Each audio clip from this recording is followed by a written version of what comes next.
état du Sénégal recruter leen former leen affecter leen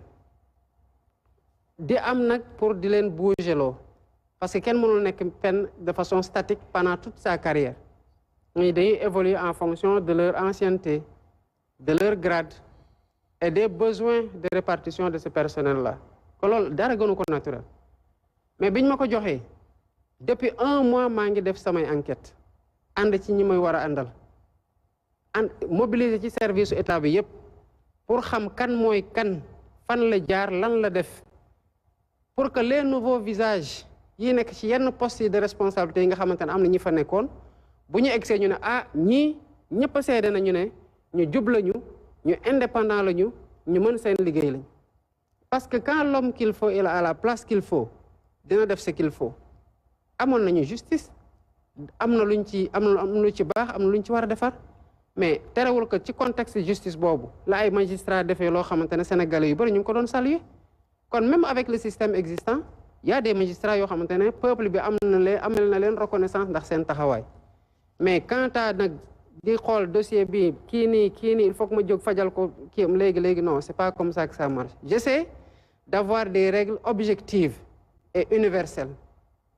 d'application de la loi mu concerne ma concerne la concerne ñeneen mu concerne les victimes d'hier les victimes d'aujourd'hui et les victimes de demain que cette même justice-là se déploie de façon linéaire pour tout le monde mu bañ a am ku mu am ndey ak ku mu amul ndey ñi ñuy joxe seen dossier ak ñu ñuy teg ci conc bi moo mais loolu dañ koy def dans une certaine sérénité man mënoon naa ñëw rek ne non kii moo ma placé sous mandat de dépôt kii moo doon bañ ci dindi sama demande de liberté provisoire kii lañ joxoon rapport bi mu bañ ko instruire nangam xamee naa leen nañ non c'est pas comme ça il y a des règles il y a le conseil supérieur de la magistrature qui doit être convoqué qui va statuer et qui va décider de valider les propositions qui ont été faites mais gëm naa ne du yàggati ndax liggéey bi bu nekkoon 100% fu ñu toll nii def nañ ci lu mat 98% et que dans les prochaines semaines il y aura des mouvements dans la magistrature et j'espère que ñiy ñëw ils sauront aussi prendre à charge parce que on dit c'est pas que par rapport aux jeunes ak li fi xew mais on a des rapports pour lesquels les recommandations des corps sont claires que mu nekk rapport force Covid-19 bi que mu nekk yeneen rapport yu OFNAC def wala yu CENTIF def sur lesquels il y a moins de bruit wala lu Cour des comptes def wala lu IGE def wala sax yu inspection interne yi def moo tax su may nekk justice sera faite en fait c'est pas spécifiquement pour ces événements là mais dëkk bu amul yoon ci coow lay dëkk ak ci féewaloo ak ci kii yoo xamante ne ñun soxlawuñ ko en fait mais la justice pour finir quand elle se rendra dama bëgg qu'elle se rendre avec la plus grande sérénité que nit ñi xam ne que lii du diw mooy fexe faagaagal diw moo tax mu koy fexel lii mais que yoon moo am ci réew mi te moo nekk di dox. Monsieur le Président dañuy dellu si waat tuuti ci benn poñ yaa ngi koy tudd léegi muy migration irrégulière ñenn ñi di ko tuddee mbëkk mi ñeneen ñi di wax ne Barça wala Barsax muy benn phénomène boo xam ne Sénégal dafa yàgg di jànkonteel ak jafe-jafe boobu ñi la fi jiitu def nañ lu ne phénomène baa ngi existé ba léegi tey ji yow lan nga fas yéene def loo xam ne ñi fi nekkoon defuñu ko ba phénomène boobu wàññeeku. Ça revient à la même question que bi sa naataango mi ngi demandé. Président tënkoon na ko bi muy wax ci affaire emploi des jeunes ñu ngi woon ci affaire justice relation avec les institutions peut-être ñu continuer sur cette lancée avec la situation politique du pays. diggante nguur gi assemblée nationale. question yi jëm foofu am naa si ay questions monsieur le président l'actualité politique mooy d'abord cette crise bi am ci diggante ce premier ministre ak assemblée nationale li jaaxal sénégalais rek mooy vote mutisme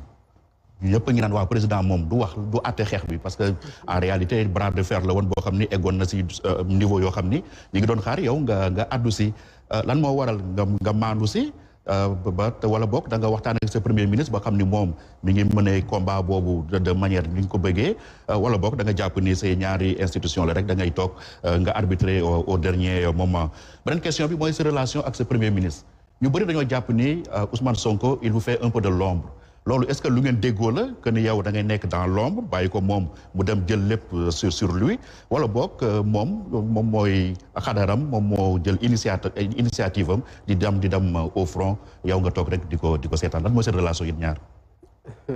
D'abord par rapport ak lii xew Assemblée nationale noppiwuma bankuma sama yoxo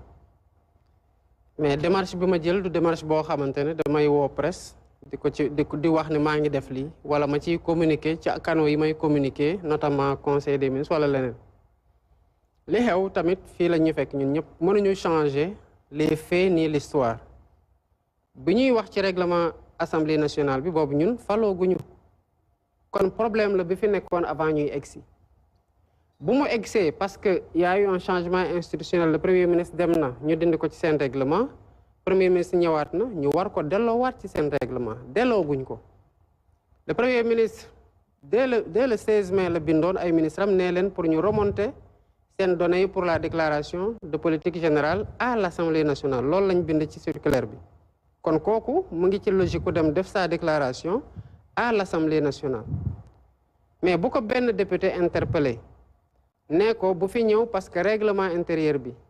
ci sa prédécesseur lañ leen waxoon ne adapté tul ñu bañ ko changer ba tey toogal bu ñu changer ko mu répondre ko c'est quoi de plus normal après li ci métti waa Assemblée nationale mooy nee na leen su ma génnee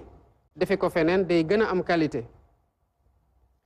mais na ko ma di jël paaram pour moi c'est une question d'humilité ñu nekk Assemblée nationale ay ndaanan lañ ñu xarañ lañ mais c'est que 165 personnes sur 18 millions de Sénégalais kon évidemment bu ñu defee beneen sélection sur 18 millions de Sénégalais et de compétences potentielles dinañ am une meilleure qualité avec beaucoup plus de spécialité et d'expérience d'expertise en dehors de l'Assemblée nationale kon dans le principe même évidemment ku mën di tenir un débat tenir ko Assemblée nationale dina am qualité de waaye boo génnee ci biti di nga am ñu gën a xarañ ku ne ci biir Assemblée nationale bi. non maa ngi ñëw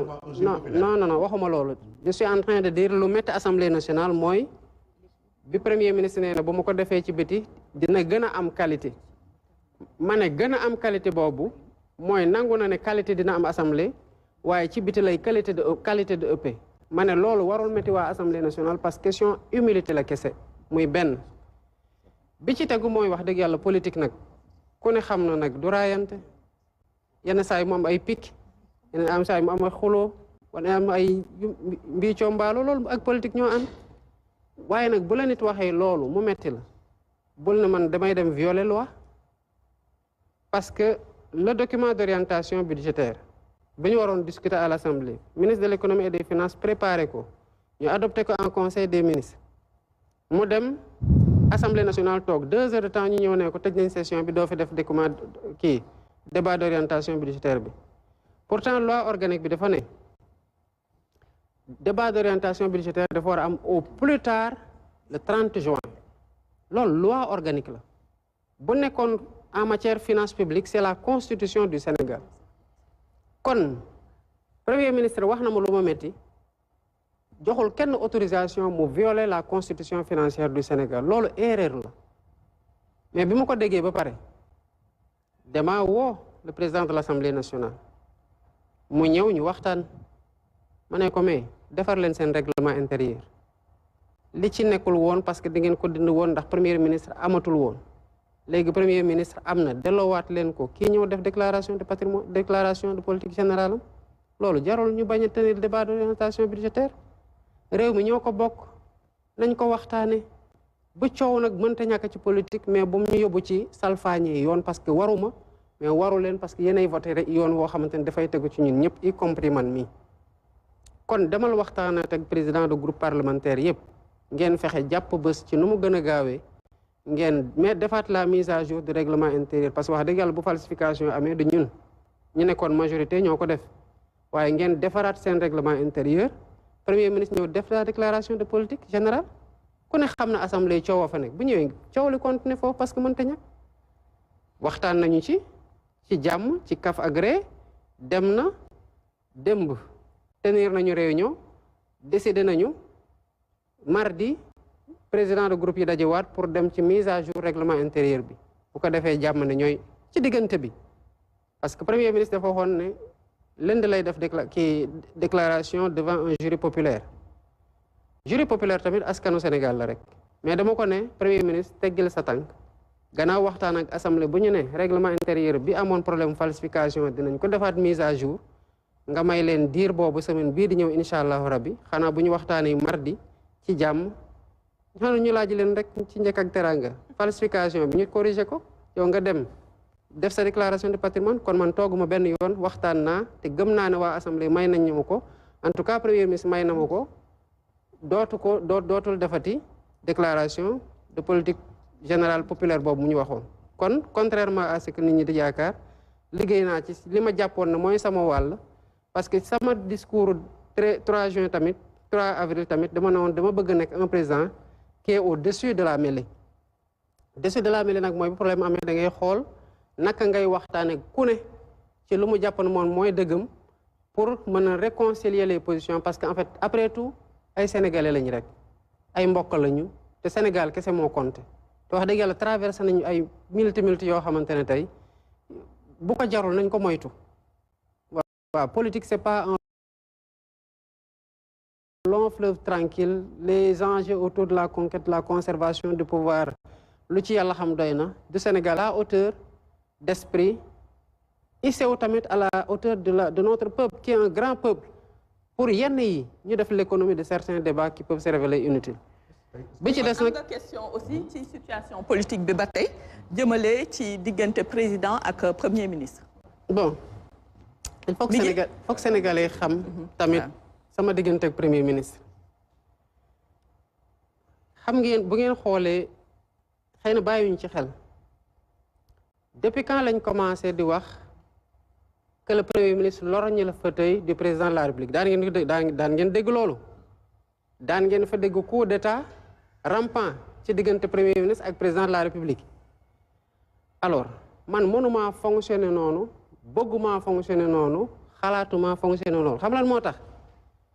parce que bu dee lorgne fauteuil je l'encourage à non pas lorgner le fauteuil mais à regarder